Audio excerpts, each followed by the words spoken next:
Magastos bang mag-alaga ng sisiw? Pag-usapan natin.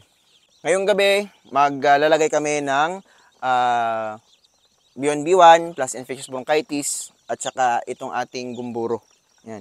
So si Papa naglalagay siya no, sa right side, right eye, right nose ng Beyond B1 plus infectious bronchitis. Ako naman dito sa left side is dito naman ako naglalagay ng ating gumburo.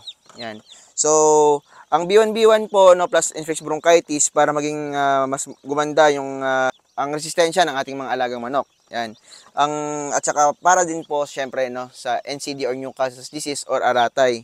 Ito namang gumburo is para ito sa bursal disease or bursal infection. Kaya napapansin niyo minsan yung mga sisiyo nyo, no, yung pakpak nila bumababa and dehydrated yung kanilang paa. Yun po yung cause ng bursal disease. No? Ang bursal po ng manok, siya po yung nagbibigay ng pampalakas ng immune system ng ating mga alagang manok. Yan. So, B-cell yung pinoproduce ng bursal. Ito naman, no, marami nagtataka kung bakit 3 days pa lang, kompleto na yung nilalagay namin dito sa aming mga sisiw. Yan. Dahil nga, pwedeng atakihin no, ng Newcastle disease or ng bursal infection itong mga sisiw natin na day old. So, mas maganda, pagka-harvest pa lang, is lagyan na natin sila ng mga ganong mga kailangan. No? Pagkabukas nito, no, pahinga sila, vitamins muna, Intenso Plus yung gamit ko kasi may electrolytes, multivitamins at syempre may CGF. Pagka third day niyan, titirahin naman natin sila ng ating Lasota plus infectious bronchitis. Yan. Tapos pagka 5 days po, no, pwede na po silang i-release at 7 days. No, 5 to 7 days pwede na silang i-release. 5 days, pwede na talaga, no, hanggang 7 days yan kasi yung presyo namin sa 5 to 7 days is 100 pesos. Bibili ka ng 10, merong libreng isa. Yan. No?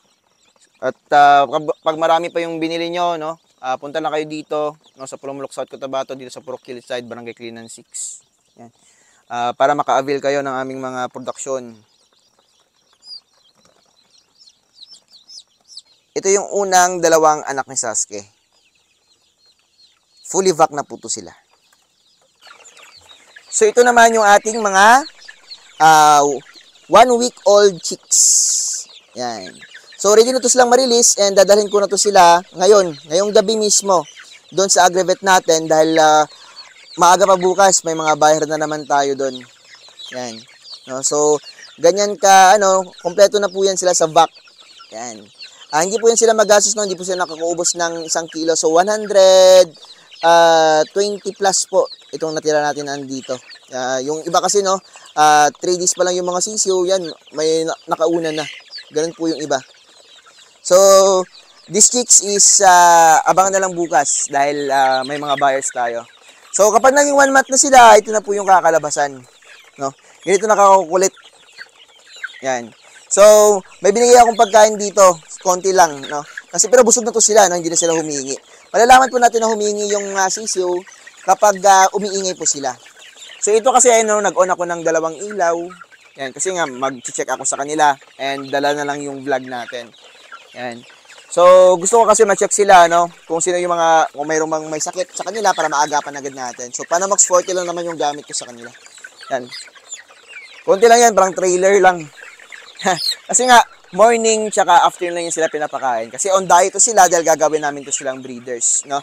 Kapag fattening to sila, no, talagang grabe yung pakain, umaga at gabi, no? Kasi kailangan natin para mabilisan na ma-sold natin sa ating mga buyers or sa sinusupply natin para syempre kikita din po tayo ng mabilisan. And pang broiler dapat yung pagkain. Ito hindi na po pang broiler yung pagkain nila, no? Pinapakain ko po dito Integra 2 na may mix ng Galimax 2 na may mix ng Bipro 2000 at may mix din po na corn grits. Yan. 1:1 yung ratio, no? 50% doon sa ating commercial feeds and 50% din po doon sa organic, which is yung ating corn grits. Yun po yung pinapakain dyan kapag 1 month old na yung sisiyo, no, pataas. Yan. 1 month old hanggang maging 6 months old, no? Mas maganda kapag merong organic, no? Kasi para mas nakakatipid tayo. Dahil nga mas malakas tong kumain sila pero wala naman silang produksyon. So kailangan dito maintenance feeds kumbaga. Pero itong Integra 2 po kasi or yung Vipro 2000 or yung Gallimax 2000, no, is para po yan pang grow, no, sa ating mga chicks. So mas mataas pa yung protein content niyan kumpara dun sa ating Integra 3000 or yung Vipro 3000 or yung Gallimax 3, no. Mas mataas pa po yung protein content kasi nga kailangan pa po nilang tumubo pa. Mapapansin yung meron pa yung mga baby hair nila kung tawagin. Yan. Dito din may mga baby hair din po yung iba. No? Hindi pa po fully matured yung kanilang balahibo. Yan. So, yung ginagas namin dito, no, for grower kasi sila, it's not fattening. Umuubos lang po kami dito ng 2 to 3 kilos a day, no, sa aming mga sisyo na nasa 80 days yung edad. 45 days and 40 days. Yan, no? Yun po yung 80 na piraso po, I mean. Yan, yung ating mga sisiyo dito. So, naubos namin sa 80 na piraso, nasa 40 to 45 days yung edad, no? Nakakaubos po kami ng 2 to 3 kilos. Yan, maximum yung 3 kilos, no? Dahil nga, minsan humihingi talaga sila, nakadepende kasi yan sa panahon. Kapag mainit, malakas silang uminom ng tubig, mabilis nang pumadigest yung pagkain. Lalo na may probiotics po yung pagkain nila, hinalon po kasi namin yan ng King's Vita Plus. Yan. So, kapag ganon, no, mas mabilis pong matunaw yung kanilang pagkain and kakain na naman sila. Yun po yung estilo dyan sa pagmamanok. At kapag fattening to, no, siguro estimate ko lang, kayang umubos ito ng 3 to 4 kilos. Yan, no. Pinaka-max na yan, 5 kilos siguro kapag grabe yung pagkain yun non-stop. Kasi nga, kapag fattening, kailangan natin mas mabilisan na pagpapakain sa kanila para mabilis po yung laki nila and mabilis po yung balik sa atin ng ating investment or yung puhunan natin, no. Pero dapat kung for meat and egg production, no, hybrids yung mapoproduce, yung mapopromote ko sa inyo, no. Yan, may pure breeds na ako dito para makapag-produce tayo ng ating hybrids. Kasi ako mismo yung nagpo-produce ng hybrids natin. And yung hybrids naman, yan po yung gagamitin for meat and egg production. At yung ipang a-upgrade sa mga native chickens natin dahil mas malaki sila and mas mabilis po silang mangitlog based sa experience and based sa resulta ng ating eksperimento dito. Nag-aalaga din po tayo syempre ng mga giants dito, no, Shamo Giants, Indio Gigantes, no, dahil nga sure ako magagamitin natin to soon sa ating breeding program pang-upgrade sa meat natin bago sila ibangga sa ating mga hybrids, no. Babangga muna natin sa mga native natin tong ating mga Indio Gigante or Shamo Giants, yan, no, for meat production natin and bago sila ibangga sa ating mga hybrids, yan, no. Kasi masarap din po yung karne ng Shamo, no, and Indio Gigantes. Yan, no. So siksik sa laman and masarap.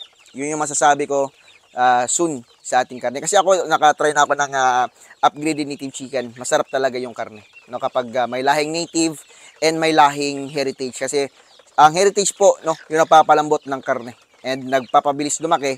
Same din po dito sa ating mga Indio Gigantes and Shamo Giants. Yan, si B1 at si B2. Hindi pa nakauwi.